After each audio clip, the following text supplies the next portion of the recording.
Ram Ram. To feel spiritually connected please use your headphones. और आगे बढ़ने से पहले मेरे चैनल को जरूर सब्सक्राइब करें। अंदर कार में बैठने पर पूरी जानकारी मिली कि किसी जैन मणिधारी भवन में हमें जब तक रिपोर्ट्स नहीं आएंगे तब तक रखेंगे। मेरा पहला क्वेश्चन था कि हमें प्राइवेट रूम तो देंगे ना। जब इसका कंफर्मेशन आया तो now I was like completely relaxed. वो कहते हैं ना कि समय से पहले और नियति के आगे कभी किसी को कोई चीज नहीं मिलती। पिछले 2 दिनों में घर वालों ने न जाने कितने सोर्सेस एंड ट्राइज किए होंगे, न जाने कहां कहां नहीं घूमे होंगे, पर कुछ रास्ता नहीं क्लियर हुआ। एंड अचानक से जब वेंकटेश नगर पालिका में खड़े थे और उनका अगला ट्राई चल रहा था, तब एक इंसान जैसे फरिश्ते की तरह उन्हें वहां मिल गया। दादावाड़ी मणिधारी भवन के ट्रस्टी थे वो। अपने 8 मेंबर्स जो अल्फोंसो स्कूल में अटके हुए थे, उनको अपने भवन में शिफ्ट कराने का application with all documents ready and approved, वो बाय फ्लूक उनको वही मिले। वेंकटेश ने रिक्वेस्ट करके तुरंत हम दोनों के नाम भी उसी लिस्ट में ऐड करवा दिए। उन्होंने भी इजीली एक्सेप्ट कर लिया and within 1 hour we were out of school. 2 दिनों का स्ट्रेस जिसे अचानक छूमंतर हो गया था। वेंकटेश हमेशा सही कहते हैं कि इंसान ने हाथ पैर मारना कभी नहीं छोड़ना चाहिए। पता नहीं कब कहाँ कौन सा नया रास्ता उसे मिल जाए। वेंकटेश का नगर पालिका में सेम टाइम पे होना और उस फॉर्म में हमारा नाम डालना, ये सब उन्हीं के ट्राई का रिजल्ट था। भगवत गीता में श्री कृष्ण भगवान ने कहा है कि हमारा केवल कर्म में अधिकार है, फल में नहीं। और तो और कर्म त्यागने में भी अधिकार नहीं है। हमें निर्मल शुद्ध मन से बस सही कर्म करते जाना है एंड उन कर्मों को भगवान को ही समर्पित करना है। फिर वही अपने आप सारे रास्ते दिखाने लग जाते हैं।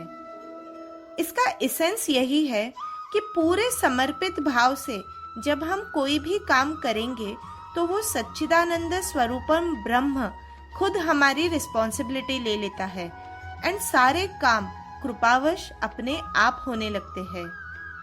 पिछले 4 दिनों से मेरे अंदर और बाहर की दुनिया बड़ी मजेदार रुख ले रही थी। एक्सटर्नल वर्ल्ड में इतनी उथल पुथल लाइफ में फर्स्ट टाइम मची हुई थी एंड पंच पॉइंट ये था कि internally I was me and only me, एकदम शांत। इंटरेस्टिंग ये था कि एक्सटर्नली मैंने बिल्कुल वैसे ही एक्सपीरियंसेस लिए जो सिचुएशन एंड टाइम से मिल रहे थे, बट उन एक्सपीरियंसेस के जो इम्प्रेशंस थे वो मेमोरी पर हो रहे थे and I was able to manage those impressions. Look, हम जो हो रहा है उसे लाइफ में कभी नहीं बदल सकते एंड मोस्ट प्रॉब्लम्स यही आती है कि हम हमेशा बाहरी लोगों को, सिचुएशंस को बदलना चाहते हैं, विच इज इम्पॉसिबल, एंड फिर उसी का हमें दुख होता है। एंड वही अगर हम जो एक्सपीरियंसर है वो अपना रियल नेचर अगर समझ जाए कि he is aloof of his body and senses and is only a observer, तो जो है जो भी सिचुएशन आएगी he will be able to accept it, और जो उसके रिएक्शंस होंगे that will be according to his संस्कारास। रिएक्शंस चाहे जो भी हो, बट उन रिएक्शंस के जो impressions which are created in our memory when we are aware and in being state, हम उनको भी पॉजिटिवली मैनेज कर सकते हैं। मैंने इस मैजिक को एक्सपीरियंस किया था। Yes, it is a magic which gives us that permanent state of stillness within. Exciting हो जाती है लाइफ अपने आप, सारा डर जैसे छूमंतर हो जाता है, लाइफ को देखने का नजरिया ही बदल जाता है।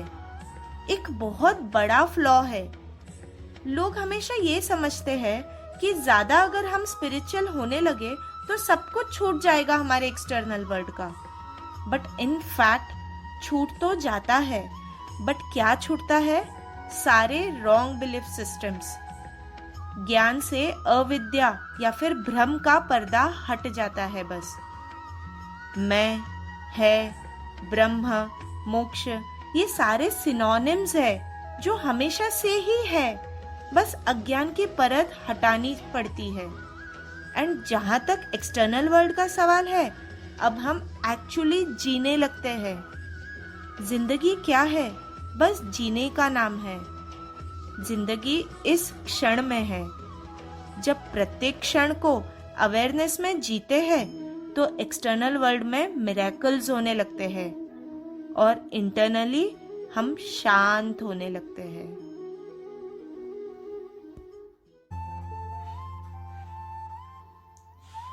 16 मई के टिकट्स थे हमारे दिल्ली से। 17 को हमने वन नाइट स्टे किया अपने अपने हिसाब से अपने घरों में।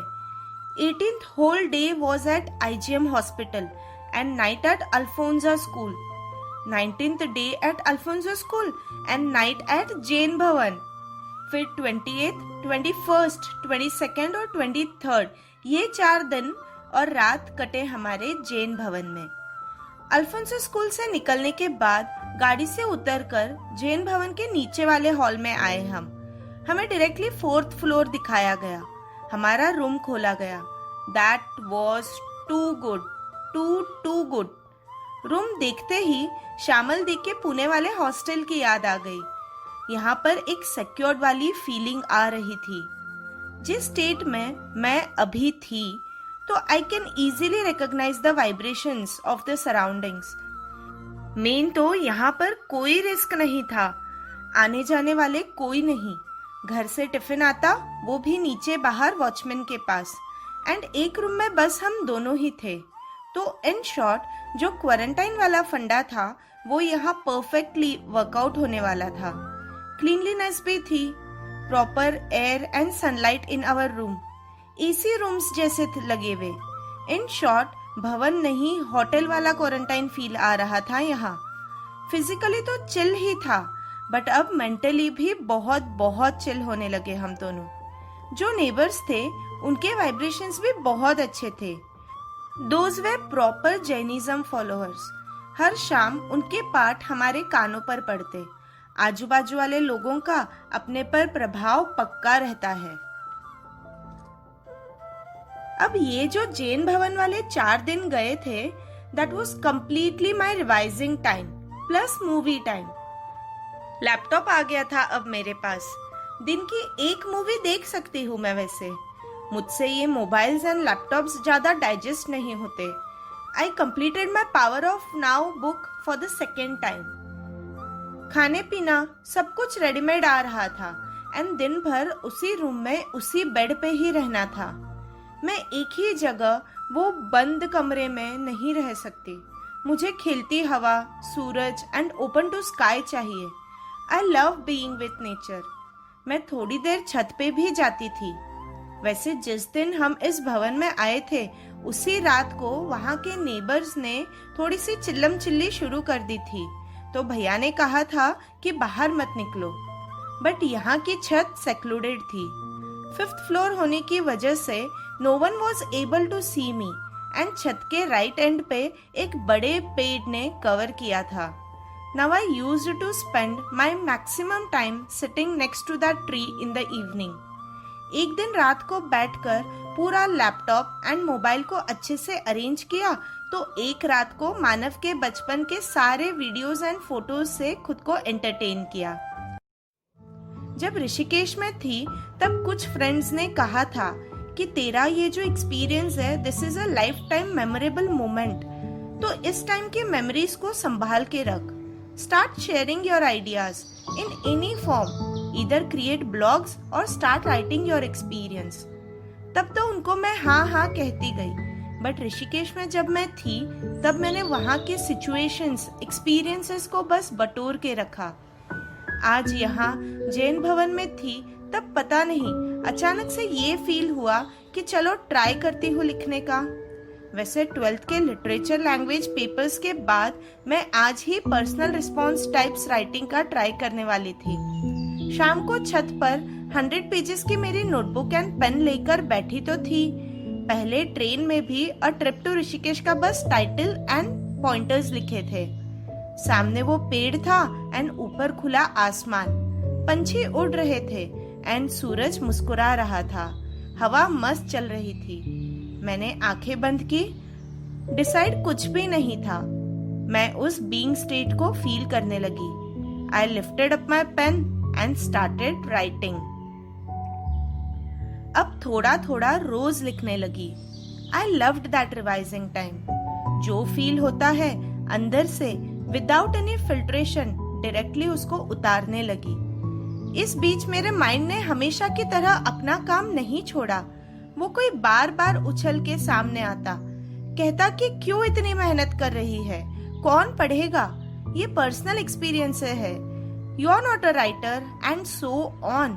मैं हर बार गुरुजी के वो वचन, वितर्क बाधने प्रतिपक्ष भावनम, याद करती और फिर एकदम बेसिक स्टेट इनर बीइंग से लिखने लगती।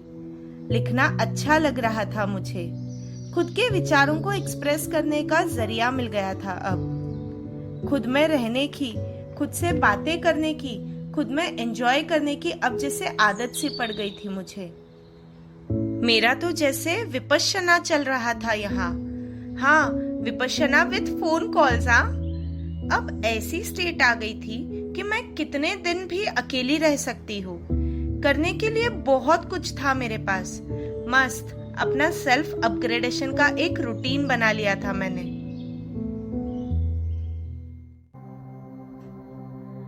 24 मई संडे मॉर्निंग को हम दोनों का रिपोर्ट नेगेटिव आ गया था। Hurray! We both were out of danger now and were free to go back to our homes. यहाँ पर भी 10 मिनट्स में फटाफट से हमने पैकिंग की, completed all the formalities and said bye to each other. पता नहीं was it a goodbye or just bye bye. जो भी सिचुएशन थी उस पे भरोसा रखा एंड जो कुछ भी हो रहा था ठीक है, बेटर है, बेस्ट है। अब भले ही हमारा रिपोर्ट निगेटिव आया है, but Alfonso school was after swab test. I was reluctant to go directly in my family and hence took decision to stay quarantine for at least a week more. अब फिर आ गई मैं सामने वाले खाली flat पर। खुद को यहाँ सेटल कर दिया। अब पिछले इतने दिनों के उतार चढ़ाव के बाद अब मन जैसे एक्सेप्टेंस के लिए तत्पर हो गया था। There was no future ideologies. I was perfect in being in my present now. यहाँ भी खाना पीना माँ सामने से लेकर आते एंड रात को अकेली नहीं रहना चाहती थी मैं, इसलिए वेंकटेश बस सोने आते। दिन भर मैं मुझ में ही रहती। ओशो की अवेयरनेस ये वाली book I completed reading in this 7 days. Plus my self biography writing was also in progress. यहाँ भी बेस्ट टाइम गया मेरा। Manav was at Biyani house during this time. As usual terrace was my favourite spot to spend my time. अपनी सारी learnings को इकट्ठा कर रही थी अब मैं। कभी कभी ख्याल आता कि फिर से जब उस गृहिणी वाली जिंदगी में लौट जाऊंगी तो क्या ये सारे चेंजेस जो अपने अंदर इतने दिनों में लाए थे मैंने, क्या वो उसी तरह रहेंगे? Will I be able to fulfill all my responsibilities in the best way as I did before? What about my spiritual life then?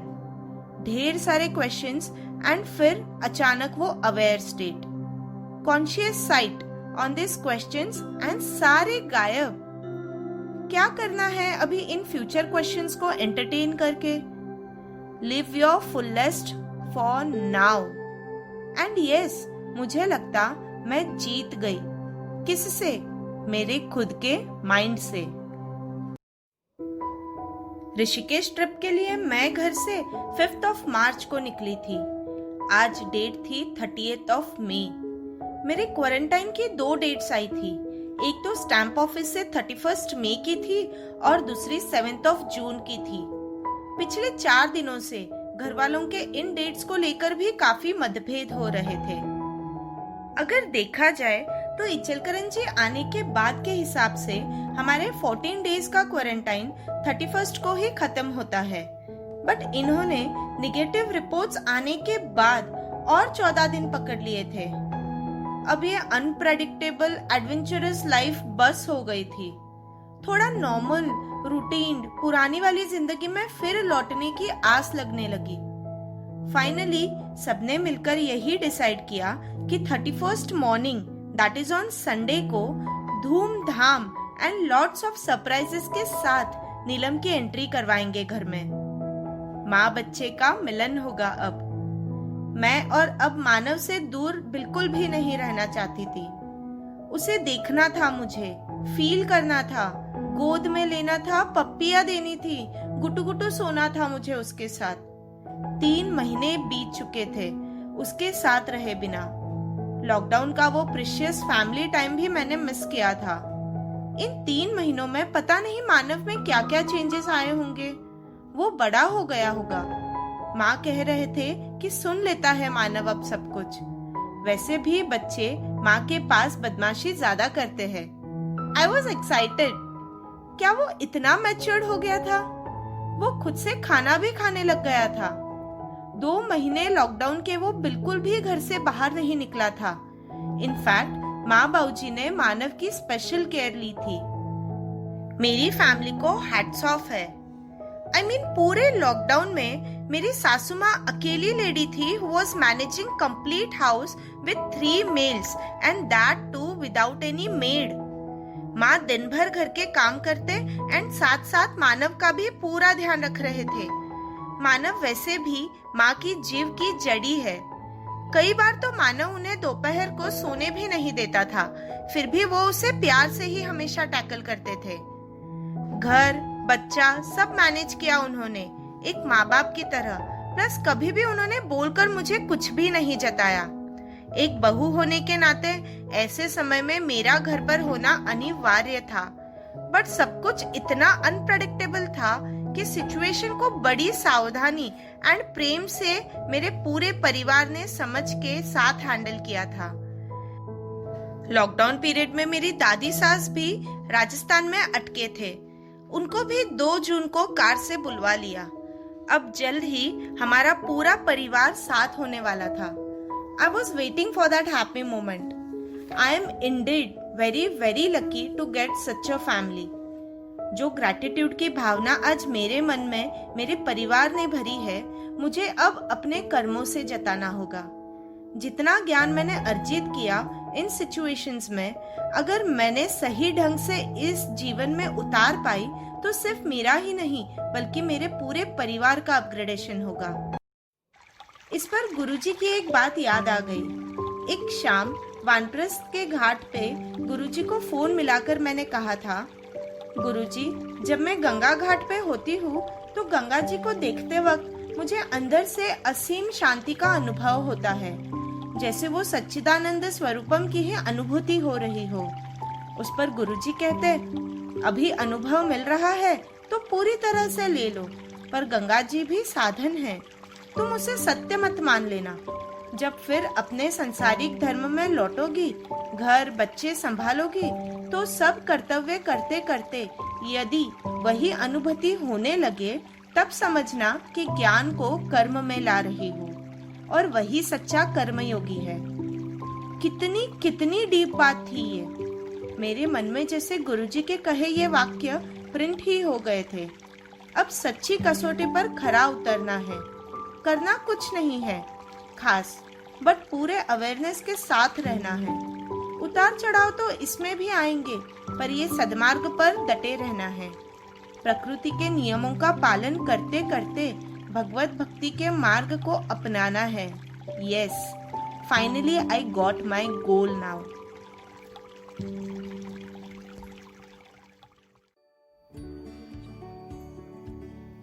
अब ये बड़ा एक्साइटिंग किस्सा है। 30 मई की रात को वेंकटेश आए थे सोने। थोड़ी देर में माँ का कॉल आया कि मानव सो नहीं पा रहा है, उसका दांत बहुत दुख रहा था। कॉल आया मतलब मैं तभी समझ गई थी कि ज्यादा दुख रहा है, वरना जल्दी से माँ कभी ऐसे फोन नहीं करते। वेंकटेश एंड मैं तब छत पर चांद की रोशनी में बैठे थे। वे तुरंत घर के लिए निकले और कहा कि मानव को सुलाकर फिर से रिटर्न आता हूँ। I was waiting on terrace only. मस्त अपने मेडिटेटिव जोन में रहने की आदत सी हो गई थी। वैसे भी आज दोपहर को ही मानव बियानी हाउस से आया था। मुझे पता नहीं क्यों आज सुबह से मैं वेंकटेश के पीछे लगी हुई थी कि अब बस हो गया है। मुझे अंदर से कुछ अजीब सा लग रहा है, अब घर आना है बस। बट एक तो उस दिन सैटरडे एंड दूसरा नेक्स्ट डे, इन सब ने मेरी सरप्राइज एंट्री का प्लान किया था। इस कारण he was neglecting my words. Rishikesh जाने से पहले ही डॉक्टर ने क्लियर किया था कि मानव के दांतों का ट्रीटमेंट हम 1 महीना ही रोक सकते हैं। अब तो 1 महीने के 3 महीने हो गए थे। वो बच्चा है एंड मानव एक्चुअली बहुत सहनशील है। जब तक बहुत ज्यादा नहीं दुखता वो ऐसे सुस्त बिल्कुल नहीं होता है। बुखार में भी कई बार उसे डांट कर चुप बैठाना पड़ता है। इनफैक्ट आज पता नहीं मानव अनमैनेजेबल हो रहा था। शायद उसको बहुत ज्यादा ही पेन हो रहा था। वेंकटेश ने मानव को सुला तो दिया, बट अब नींद में भी वो शांति से नहीं सो पा रहा था। Medications and all where given, but he was very restless that day. It was 12 midnight। मैं छत पर ही थी एंड हियर सामने घर पर मानव नींद में भी सो रहा था। मुझसे रहा नहीं गया। अब तो 3 महीनों से ही वॉज मैनेजेबल, बट आज ये माँ कैसे रुके। अब मैं बार बार वेंकटेश को फोन करके कह रही थी कि मुझे अब घर आना है। Finally everybody agreed. मैंने सीधे उसी नाइट ड्रेस में रात को 12 बजे इतने दिनों बाद घर में एंट्री की। जैसा हम सोचते हैं वैसा कभी कभी नहीं होता। हॉल में थे सारे तब। नींदों में ही मानव को मैंने टच किया। जैसे ही उसे हाथ लगाया आंखों से टप टप आंसू बहने लगे। जब उसने आंख खोली और माँ को देखा तो वो एक्चुअली हंसते हंसते रोया उस दिन। ऐसा चिपका था वो मुझे। इतने दिनों की वो ममता अब बहने लगी। No words to express that feelings. उस दिन हम रात को 3 बजे सोए। मेरा room, my favourite. I played 1 hour that day with him. सब कुछ मानव खुद ही कर रहा था। प्लानिंग, स्पीकिंग, जंपिंग, डांसिंग, सब कुछ। और मैं बस उसे ऑब्जर्व कर रही थी। इतने दिनों के ममता के अपने घड़े को भर रही थी मैं। उस दिन वाली नींद कितनी सुकून वाली थी। I was between Manav and Venkatesh and हम तीनों भी उस दिन गुटू गुटू सोए थे। So, my trip to Rishikesh ended up with this unpredictable end only. जब तक ऐसी अचानक होने वाली सिचुएशंस ना आए तब तक याद कैसे रहेगा। अब रोज थोड़ी थोड़ी मेरी इस जर्नी को मैं याद करती हूँ और अपनी फीलिंग्स को पन्नों पर उतारती हूँ। Today is 4th of July 2020 when I completed writing my Rishikesh experience. But I know there are lots more to come ahead in my journey of मैं कौन, exploring myself.